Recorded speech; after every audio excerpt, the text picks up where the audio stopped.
पहला बयान, यूपी और बिहार के लोगों को समझना चाहिए कि हिंदी आपकी भाषा नहीं है।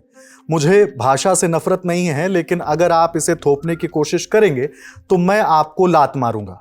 यह कहना है राज ठाकरे का, जो कि महाराष्ट्र नवनिर्माण सेना के प्रमुख हैं। दूसरा बयान, संगठन मजबूत है हमारा, आज भी हम मुंबई बंद कर सकते हैं 10 मिनट में। यह सबसे बड़ा अचीवमेंट है हमारे लिए, समझ लो धमकी ही है। यह कहना है संजय राउत का, जो कि शिवसेना उद्धव गुट से राज्यसभा सांसद है। तीसरा बयान, मंत्री नितेश राणे बोलता है कि कुरान पढ़ना है तो पाकिस्तान जाओ। मुझे ताकत मिले तो ऐसे मंत्री की जुबान को नहीं काट दिया तो अपने बाप की औलाद नहीं। ये अबू आसिम आजमी का कहना है, जो कि समाजवादी पार्टी के महाराष्ट्र के प्रदेश अध्यक्ष हैं। चौथा बयान, विरोधी पार्टियां जिहाद को समर्थन करने वाली पार्टियां हैं, उनको मतदान करना यानी जिहाद को मतदान करना है। आप अगर किसी भी विरोधी पार्टी को चुनकर देंगे तो ये लोग सड़क पर भी नमाज पढ़ना शुरू कर देंगे। महाराष्ट्र कैबिनेट में मंत्री हैं ये नितेश राणे, जिनका ये बयान है।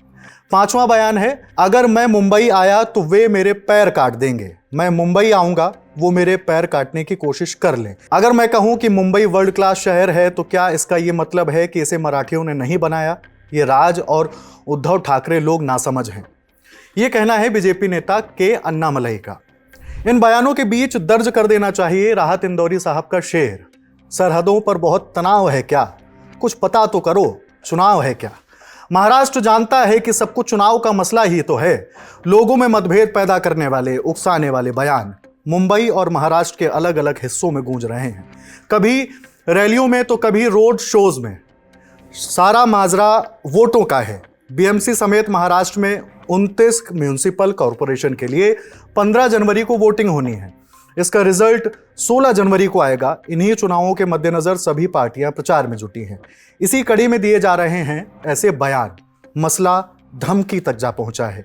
ऐसा ही एक बयान दिया गया 11 जनवरी को एक टीवी चैनल में। शिवसेना उद्धव ठाकरे गुट के राज्यसभा सांसद संजय राउत ने कहा, संगठन मजबूत है हमारा, आज भी हम 10 मिनट में मुंबई बंद कर सकते हैं।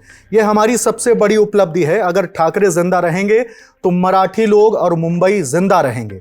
यह सब जानते हैं, देवेंद्र फडणवीस भी यह जानते हैं। कुछ समय बाद महाराष्ट्र के सीएम देवेंद्र फडणवीस से संजय राउत के बयान को लेकर सवाल पूछा गया। सीएम ने राउत पर तंज कसते हुए कहा कि देखिए, पहली बात तो गीदड़ भभकियों से डरने वाले लोग हम हैं नहीं।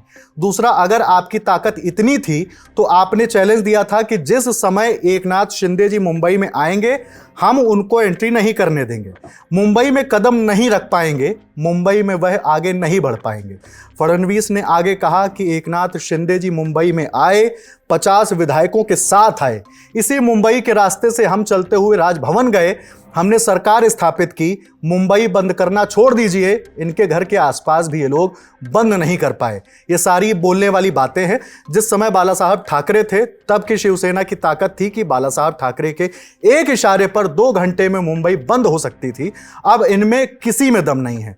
ये सारी बयानबाजी बीएमसी और महाराष्ट्र के 29 म्यूनिसिपल कॉरपोरेशन में हो रहे चुनाव के लिए हो रही है, जिसमें बीएमसी का चुनाव कई मायनों में खास है। बीएमसी में 227 सदस्य हैं। पिछले 3 चुनाव से 227 में से 75 से 85 सीटें जीतने वाली शिवसेना का बीएमसी में दबदबा रहा है।